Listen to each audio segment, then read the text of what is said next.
Найдите одного человека, который мог бы сказать, что поручили Азиеву какое-то дело, и чтобы он хоть одно дело не сделал. Ахмед Азиев в дорожной отрасли работает уже более 30 лет. Свою работу, по словам коллег, всегда выполнял с особой ответственностью. Ахмед окончил Орджоникидзевский техникум по направлению железнодорожный транспорт, позже Северо-Кавказский горно-металлургический институт. Он один из свидетелей, как дороги Ингушетии строились с нуля. Стоял у истока формирования регионального дорожного ведомства. В 1992 году, покинув пригородный район, начал работать ведущим специалистом. Тогда это был комитет транспорта и дорог. Вот этот комитет в основном вот так занимались в основном организационными вопросами, будем так говорить.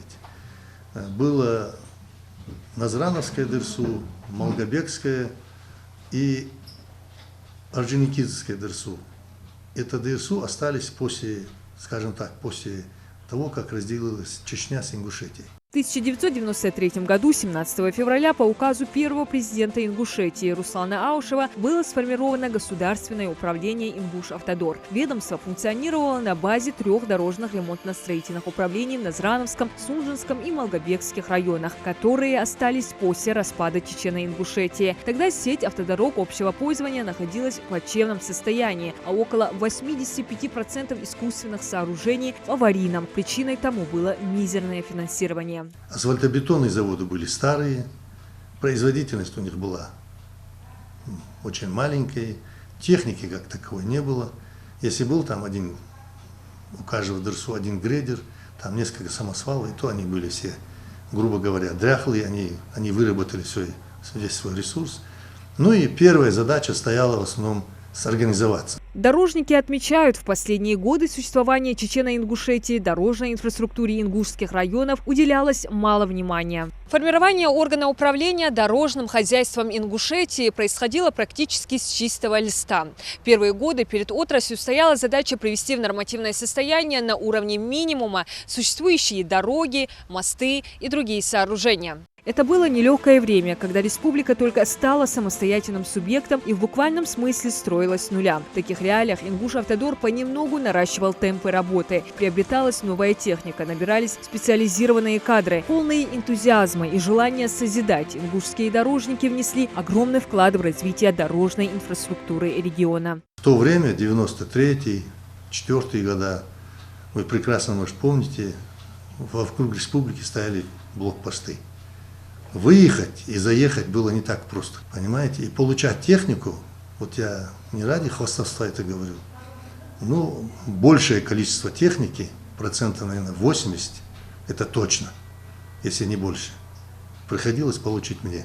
Все это приходилось здесь в регионы, это все допросы, обыски. В 90-е годы, благодаря труду дорожников Ингушетии, в республике провели престижное спортивное мероприятие – многодневную велогонку «Дружба народов Северного Кавказа». Главным условием ее проведения было соответствие асфальта нормативу чемпионата такого формата. Этап велогонки в Ингушетии проходил от Черменского перекрестка мимо республиканской больницы в сторону стадиона в Назране. По этой же дороге спортсмены выехали через Осетию в сторону Дагестана. Была сделана колоссальная работа. В то время не было даже планов, не было улиц.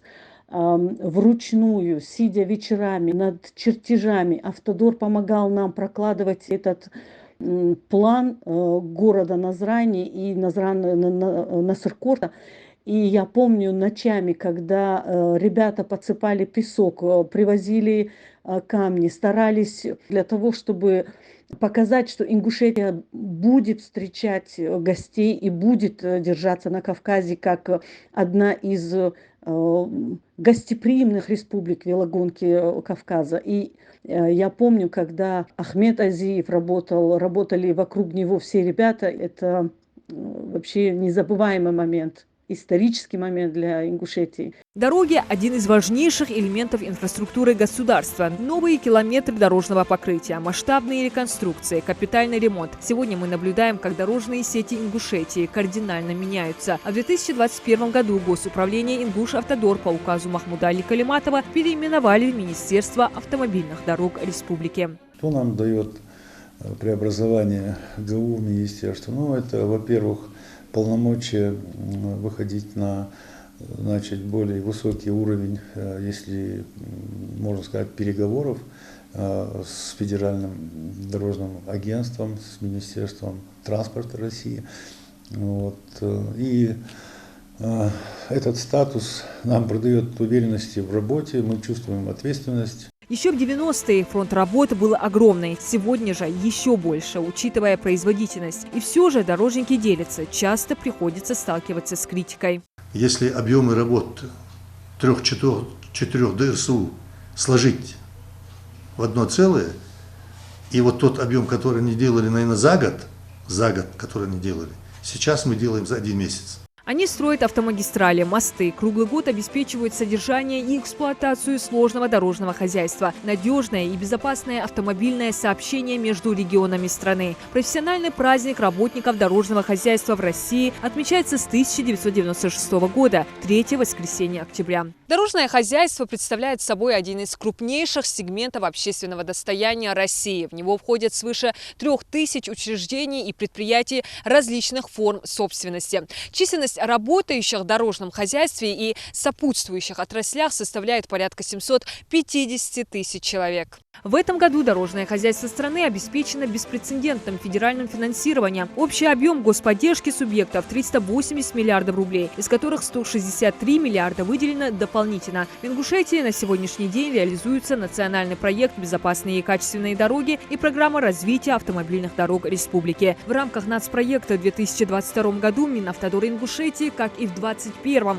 досрочно выполнил все запланированные на год объемы работ со 100% технической готовностью и кассовым исполнением на 100%. Мы достигли хороших показателей за последние 5-6 лет. Это приведение дорог в нормативное состояние. Наши дороги в пределах агломерации Назрань, Магаз на сегодняшний день имеют показатель 76% нормативного состояния. Как известно, без дорожной сети не могут быть реализованы статьи Конституции России, в которых гарантируются права на свободу передвижения граждан, на свободное перемещение товаров и услуг, единство экономического пространства. Транспортные коммуникации являются неотъемлемой частью развития любого города или региона, выступают важным условием в темпе роста экономики и повышения качества жизни населения. За последние 3 года ингушские дороги открываются и ремонтируются с опережением графика. В Минавтодоре поделились, какие первостепенные задачи ставят перед собой. Это технические устройства, интеллектуальные технические устройства, которые могут быть применены в центре Назрань, Магаз, там, где у нас часто бывают в час пик пробки. Вот, рассчитываем, что будут установлены так называемые, в кавычках, умные светофоры. Вот, может быть, будут открыты дополнительные маршруты с односторонним движением. Год от года состояние дорог Ингушетии становится только лучше. Это замечают не только жители и гости республики, но и федеральные структуры. По РИА-рейтингу регион вошел в топ-5 по стране. Наши дорожные артерии на 4-м месте по России и 1-м в округе.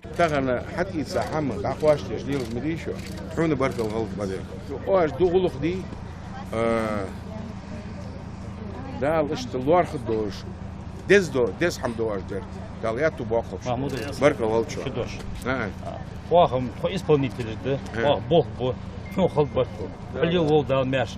Программа чахлуахар, Москве да есть толор, я чахлуахар, и был Бог любил, хова, Аллаху мяш делал, дал, мяш мадам сделал долгой. И сегодня я хочу сказать, у нас очень много еще задач. Только качественно надо делать, понимаете, чтобы не переделать.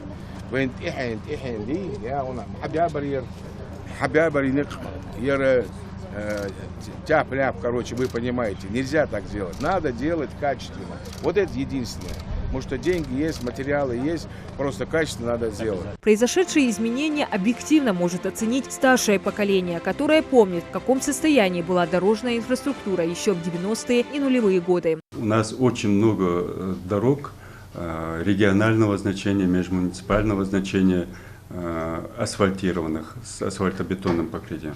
Помимо этого, даже муниципальные дороги, так называемые сельские дороги, очень много у нас благоустроено. Пожелал бы своим коллегам в этот день успехов, соответственно, получения радости от работы, жителям нашей республики еще больше благоустроенных дорог. Всего в 2022 году благодаря реализации нацпроекта в 84 российских регионах к нормативу приведут свыше 5500 объектов общей протяженностью более 16 тысяч километров. А до 2024 года в Ингушетии планируется реконструировать, отремонтировать, в том числе капитально, более 98 километров автодорог. Диана Дударова, Адам Далаков. Новости 24.